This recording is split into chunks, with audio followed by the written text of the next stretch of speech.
कल मैं बस यूं ही इंस्टाग्राम स्क्रॉल कर रहा था तो फिर मैंने देखा कि नासा ने हबल की एक इमेज पोस्ट की थी M88 की। बहुत ही सुंदर इमेज थी। उसमें उसके जो डस्ट आर्म्स है और उसमें जो स्टार फॉर्मिंग रीजन थे वो बड़े ही अच्छे लग रहे थे ऑरेंजिश कलर में। पिछली बार जो मैंने M51 की इमेज आप लोगों ने देखी होगी मेरी, वो काफ़ी अच्छी तरीके से हबल की इमेज के साथ मैच हो गई थी। तो मैं सोच रहा हूँ इसको भी ट्राई किया जाए। हालांकि आजकल कंडीशंस काफ़ी अच्छी नहीं हैं। आजकल मून भी है, मुझे रात को बस 2-3 घंटे का समय मिलेगा जब मून नहीं होगा, और उस समय मैं उसको कैप्चर करने की कोशिश करूँगा। तो प्लान ये है कि मैं पहले दिन 1-1 घंटे का R, G और B डेटा कलेक्ट करूँगा, और फिर अगले दिन 3 घंटे का सीधा इसका जो ल्यूमिनेंस डेटा है उसको कैप्चर करने की कोशिश करूँगा। प्रॉब्लम ये है कि गैलेक्सी सीजन अब जा चुका है और ये जो टारगेट है वो वेस्ट की तरफ बढ़ रहा है, जहाँ पर कि न्यू टेरी का स्काई ग्लो रहता है। तो काफ़ी चैलेंजिंग होने वाला है, और अभी देखते हैं इसमें आगे क्या क्या चैलेंजेस आते हैं, क्योंकि एस्ट्रोफोटोग्राफी में चैलेंजेस तो आते ही रहते हैं। फील्ड ऑफ व्यू में दोनों में ज़्यादा फ़र्क नहीं है। जो फ्रेम है मेरा M51 थोड़ी बड़ी दिखती है हमें, और ये थोड़ा सा उससे छोटी दिखती है, पर ज़्यादा इतना फ़र्क नहीं है। तो मैं सोच रहा हूँ कि इसको कैप्चर किया जाए और फिर देखा जाए कि ये किस तरीके से बन के आती है। तो अगर आप देखना चाहते हैं इस चैलेंज को तो बने रहिए मेरे साथ में, और अगर आपको मेरा कंटेंट पसंद आता है तो प्लीज़ लाइक करें, सब्सक्राइब करें, अपने दोस्तों के साथ में शेयर करें, और कमेंट में ज़रूर बताएं कि आपको क्या चीज़ ज़्यादा पसंद है। तो चलिए शुरू करते हैं। हेलो, मैं हूँ रमेश बद्री, एक मैच्योर एस्ट्रोनॉमर और एक एस्ट्रो फोटोग्राफर, और स्वागत है आपका टेरी स्काइज में। तो अभी मैं जा रहा हूँ ऑब्जर्वेटरी। देख सकते हैं आसमान बिल्कुल साफ़ हो गया है। 2-3 घंटे की रातें तो बिना मून के आजकल है ही। मैं सोच रहा हूँ क्यों उस समय को वेस्ट किया जाए। और देखिए मेरे हाथ में क्या है, मेरा रेड कैट रिफ्लेक्टर। इसको मैं घर लाया था अपडेट करने के लिए, स्टेला वीटा बेसिकली अपडेट करने के लिए, क्योंकि स्टेला वीटा में एक नया फीचर आया है जो है लाइट स्टैकिंग। उसके लिए फॉर्मवेयर अपग्रेड करना बहुत ज़रूरी था, तो उसको मैं घर ले गया था। मैंने कहा वहीं पे उसका फॉर्मवेयर अपग्रेड कर दूंगा।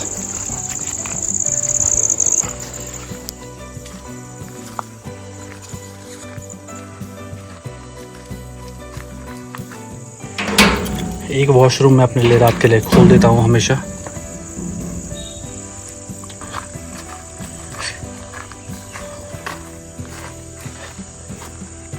गर्मी काफ़ी ज़्यादा है तो मुझे फटाफट से इसकी रूफ़ खोल देनी चाहिए। हालांकि अभी बाहर काफ़ी उजाला है, मैं आपको दिखाऊं, अभी बाहर काफ़ी उजाला है, लेकिन छत इसलिए खोलनी ज़रूरी है क्योंकि अगर छत लेट में खुलेगी तो जो मेरा टेलीस्कोप है वो काफ़ी देर में एक्लेमेटाइज होगा। तो जो उसको कूल डाउन करने के लिए मुझे पहले छत खोलनी पड़ेगी ताकि थोड़ा टेम्परेचर इवन हो जाए।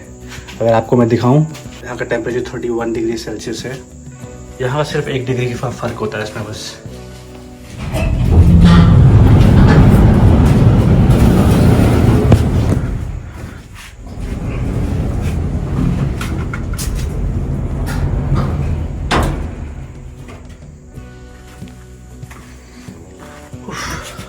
यहाँ पे आप देख सकते हैं 30 डिग्री टेम्परेचर है।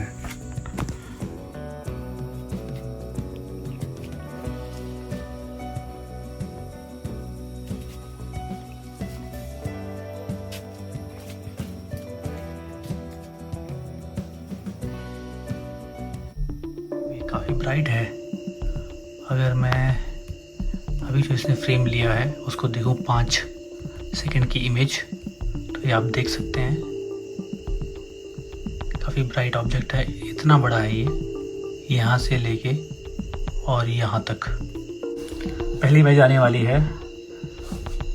ये थोड़ा ब्लरी आया है क्योंकि आप देख सकते हैं गाइडिंग थोड़ा हेवायर जा रही है मेरी, लेकिन एक जर्नल सा मुझे आइडिया हो गया है कि कितनी ब्राइट होने वाली है गैलेक्सी। छोटी सी गैलेक्सी यहाँ पे भी है। जैसे ही गाइडिंग सेटल होगी तो ये फिर सही आएगा। अभी तो मुझे लगता नहीं है कि गाइडिंग सेटल होगी। मुझे लगता है मुझे कैलिब्रेशन करना पड़ेगा एक बार। मैंने गाइड स्कोप चेंज कर दिया है। ऑफ एक्सिस गाइडर पे पहले चल रहा था, अब मैंने 60 mm वाला मेरा गाइड स्कोप है उस पर स्विच कर दिया है मैंने। तो काफ़ी सारे स्टार भी दिख रहे हैं, तो मुझे लगता है कि अब काफ़ी आसान होगा इसको।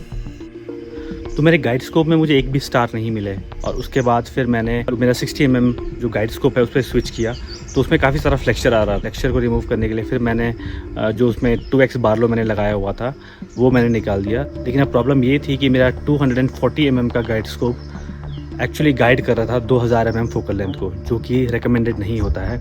लेकिन अब मैं क्या कर सकता था, और बेसिकली मुझे इसी के साथ आगे बढ़ना पड़ा ताकि मैं किसी भी तरीके से इस टारगेट को कैप्चर कर सकूँ। देखिए हमारी पहली इमेज आ गई है, इतनी बड़ी है ये फ्रेम पे। एक छोटी सी गैलेक्सी यहाँ पे भी है, स्टार्स भी ठीक हैं अराउंडेड। बहुत ही ज़बरदस्त ये गैलेक्सी है, मुझे तो बड़ी पसंद आई जब मैंने नासा की इमेज देखी थी।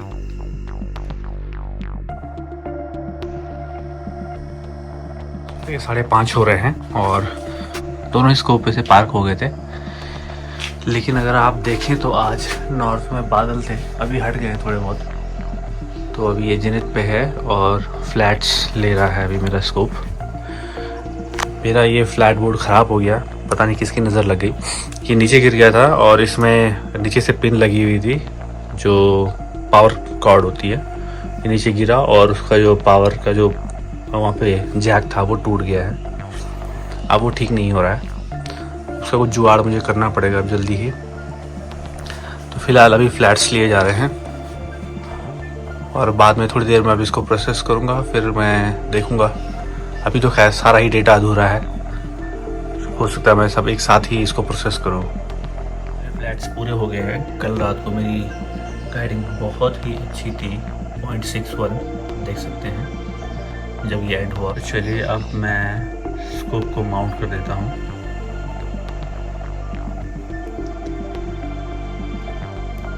पार कर देते हैं ऐसे।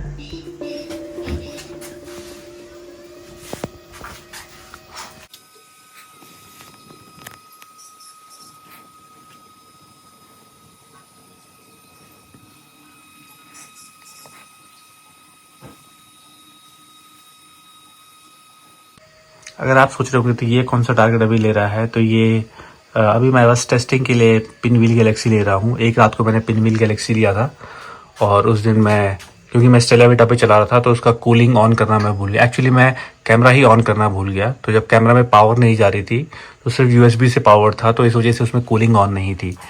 तो हालांकि वो काफ़ी लंबा डेटा था, कम से कम उस रात को मैंने तकरीबन 6 घंटे का 7 घंटे का डेटा लिया था। तो और दूसरी रात को जब मैंने इसको दोबारा से कैप्चर करने की कोशिश की प्रॉपर कूलिंग के साथ में, प्रॉपर पावर के साथ में, तो उस रात को ये कुछ इमेजेस लेने के बाद माउंट ने थोड़ा प्रॉब्लम किया और बस मेरे ख्याल से कुछ 10-12 इमेजेस ही आ पाई। उसके बाद पूरे रात भर का डेटा बेकार चला गया था। फिर कल रात मैंने इसको कैप्चर किया है, 94 इमेजेस इसने दोबारा से ली है तकरीबन। तो 94 तो सारी की सारी सही नहीं है, क्योंकि उसमें कुछ सुबह की इमेजेस भी होंगी, तो पूरी वाइट आ रखी होंगी। तो कम से कम 30-40 फ़ोटोज़ कल की और आ रखी हैं। तो मैं सोच रहा हूँ कि अब उन सबको मर्ज करके फिर प्रोसेस करूँगा, देखता हूँ फिर ये कैसे इमेज आती है। तो चलिए अभी मैं यहाँ से बंद कर दूँगा। सनराइज़ अब होने वाला है ईस्ट से, यहाँ से थोड़े बादल से लगे हुए हैं आज। तो चलिए मैं इसको वाइंड अप करता हूँ और फिर आज शाम को दोबारा से सेशन शुरू करूँगा।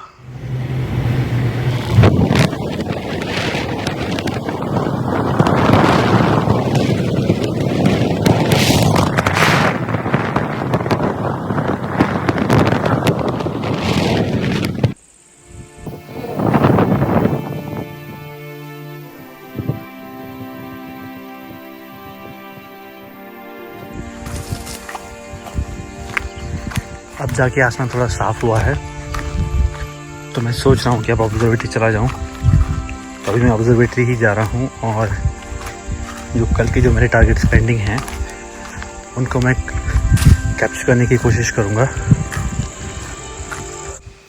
आसमान पूरा साफ़ है, लेकिन हवाएं बहुत तेज़ चल रही हैं।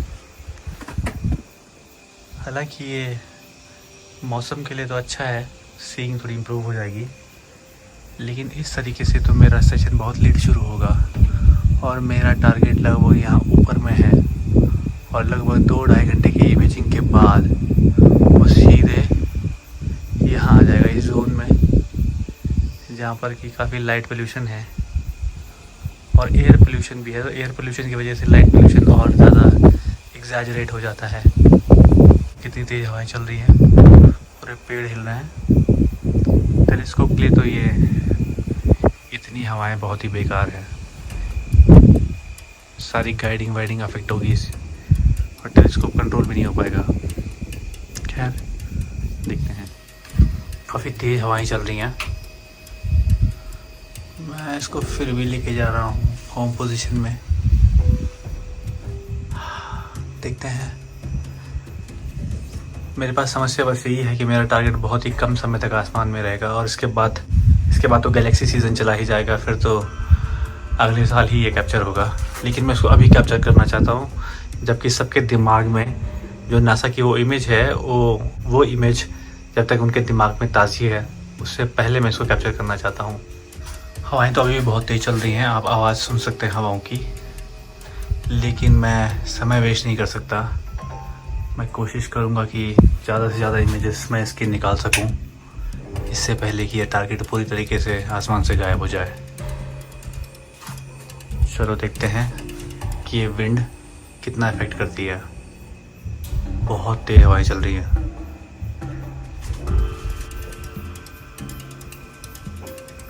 ये देखिए इतनी तेज हवाएं चल रही है,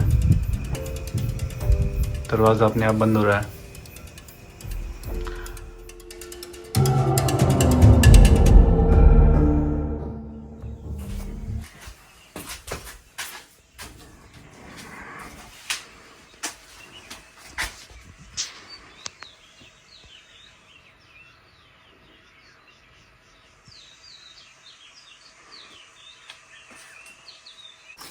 ये है मेरा फ्लैट पैनल और इसकी ये पिन टूट गई है।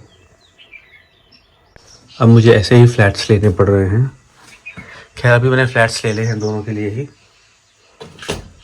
और अब मैं इसको बंद कर।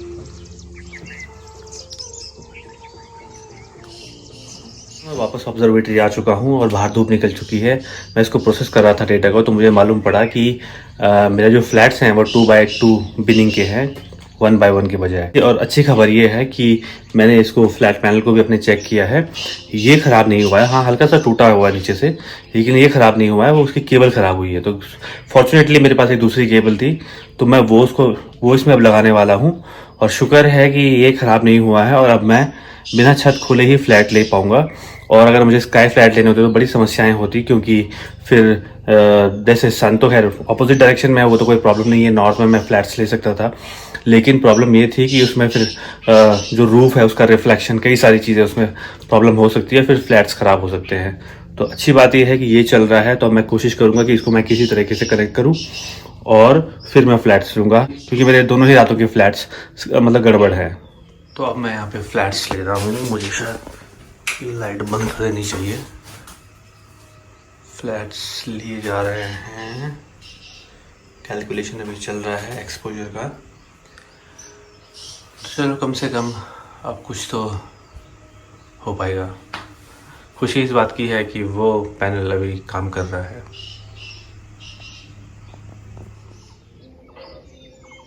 तो ये सारे फ्लैट्स मैंने पेन ड्राइव में डाल दिए हैं। तो आपने अब देखा होगा कि कितनी सारी इसमें मेहनत होती है, कितना सारा टाइम इसमें लगता है, कितने सारे चैलेंजेस होते हैं जो हमको फेस करने पड़ते हैं। उसके बाद जाके एक एस्ट्रो इमेज सामने आती है। जब इतनी सारी समस्याएं होती है, डिटेल्स नहीं आते हैं, खास करके जब मैं 250 mm के फोकल लेंथ के गाइड स्कोप से 2000 mm का फोकल लेंथ का टेलीस्कोप अगर जब मैं गाइड कर रहा था, तो उस समय मुझे दिखने लग गया था कि डिटेल्स इतनी अच्छी नहीं आ रही हैं।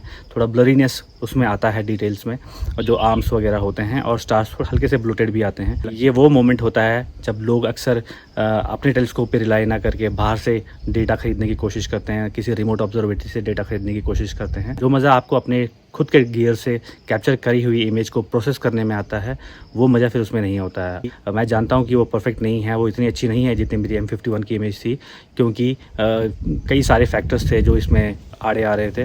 लेकिन मुझे उम्मीद है कि अगली बार जब मैं इसको सही टाइम पे कैप्चर करूँगा, तब इसमें और भी ज़्यादा डिटेल्स आएंगी। अभी जैसे भी है, कम से कम ये इमेज पूरी तरीके से from scratch till the end ये मेरी इमेज है। तो अब मैं आपको दिखाने वाला हूँ रिजल्ट्स M88 के, और आप मुझे बताइएगा कि ये इमेज आपको कैसी लगी। तो चलिए सितारों के इस सफ़र में आपसे मिलते हैं अगली बार।